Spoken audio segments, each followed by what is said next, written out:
சமூக வலைதளத்தை பொறுத்த வரைக்கும் டே ஒன்ல வந்து பயங்கர நெகட்டிவான ரிவ்யூஸு. நிறைய ரிவ்யூவர்ஸே வந்து கொஞ்சம் அவங்களுடைய எத்திக்ஸை மீறி ஒரு லிமிட்டை மீறி கலாய்ச்சதெல்லாம் பார்த்துருப்போம். பட் இப்போ வந்து 2-3 நாளாக அந்த டே 2 டே 3க்கு அப்புறம் ஆடியன்ஸ் வந்து நிறைய போகிறாங்க.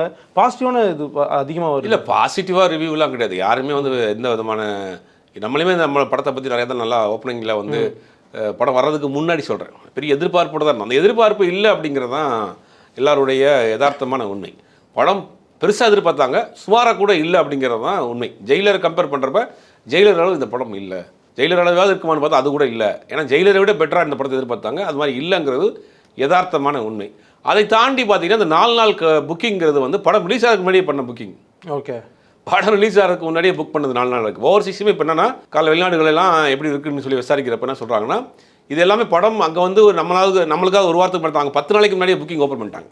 அங்கே வெளிநாடுகளில் 10 நாளைக்கு முன்னாடியே இந்த படத்தினுடைய புக்கிங் ஓப்பன் பண்ணதுனால அவங்க 4 நாள் 5 நாள் புக் பண்ணிட்டாங்க படத்தை.